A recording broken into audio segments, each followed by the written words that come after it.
Estamos na Caminhada Bíblica 2025 em ordem cronológica. E é uma alegria ter a sua companhia. Sou Cláudio Eduardo, sou pastor e tenho o privilégio de estar compartilhando com você da Palavra de Deus. Eu sou apaixonado pela Bíblia. Você já conseguiu ler toda a Bíblia? Qual a sua impressão sobre a Palavra do Senhor? Nós estamos lendo a Carta aos Hebreus. Esse livro foi escrito por inspiração divina para um grupo de pessoas que eram judeus e estavam querendo retornar àquele modelo da lei. Eram judaizantes, eram pessoas que queriam mais alguma coisa além do Senhor Jesus Cristo para a salvação. Jesus Cristo é suficiente. E quando a gente vai folheando capítulo por capítulo da Carta aos Hebreus, a ênfase é que Jesus Cristo é Senhor, Jesus Cristo é o maior, Jesus Cristo está presente na criação, na salvação e na condução do seu povo. Israel era o povo chamado por Deus para uma missão. Israel falhou. Hoje, Deus chama homens e mulheres, a Igreja do Senhor, para fazer diferença neste mundo corrompido, mas que precisa de luz, de salvação, da graça e da misericórdia do Senhor. Nós estamos lendo o capítulo de número 4. E no capítulo de número 4, novamente vamos ver a superioridade de Jesus. Mas antes, traz uma menção maravilhosa sobre o poder e a superioridade da palavra de Deus. Vamos ler então os versículos de 11 a 13 do capítulo 4 da Carta aos Hebreus, que diz assim: Portanto, esforcemo-nos para entrar naquele descanso, a fim de que ninguém caia, segundo aquele exemplo de desobediência.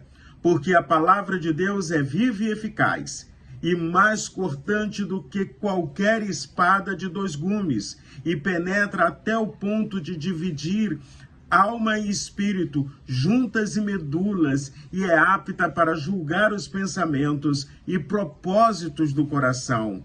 E não há criatura que não seja manifesta na sua presença. Pelo contrário, todas as coisas que estão descobertas e expostas aos olhos daquele a quem temos de prestar contas. É tão interessante que quando eu leio essa porção da palavra do Senhor, eu aprendo primeiro que eu tenho o exemplo do passado. O que é a história? Como é que a gente fala sobre a história? Por que precisamos estudar história? A história é para avaliarmos os erros e acertos do passado, para não cometermos os mesmos erros e valorizarmos os acertos e melhorá-los.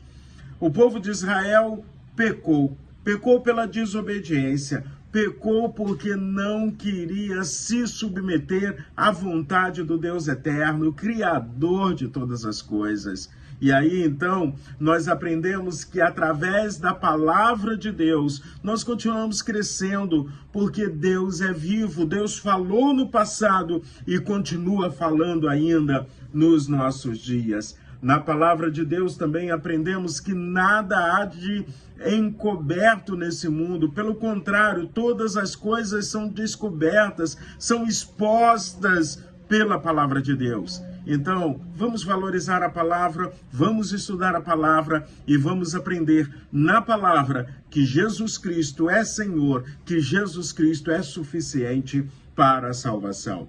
Ainda pegando o modelo do antigo Israel, nós vemos Jesus sendo apresentado como o sumo sacerdote.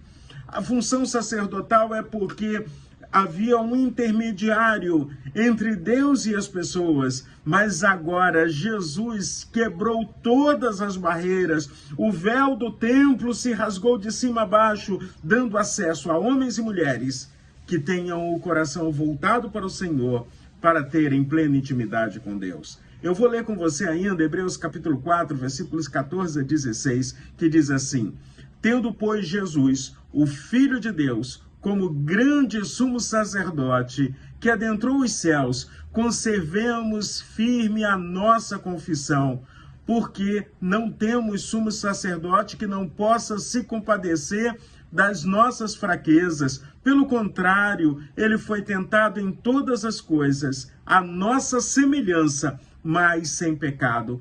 Portanto, aproximemo-nos do trono da graça com confiança, a fim de recebermos misericórdia e encontrarmos graça para ajuda em momento oportuno. Jesus é o sumo sacerdote, mas você agora tem acesso direto a Deus. Jesus é o sumo sacerdote que nos leva à presença de Deus, mas ao mesmo tempo, ele sabe o que está passando no meu coração, no seu coração, ele conhece os meus pensamentos e os seus pensamentos, e ele viveu neste mundo.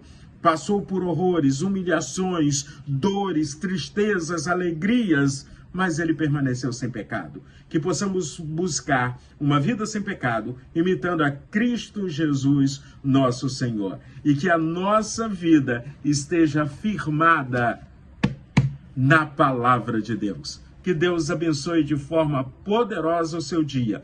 E se essa mensagem te abençoou, compartilhe com seus amigos, compartilhe com seus familiares. Vamos propagar a palavra de Deus em Cristo Jesus.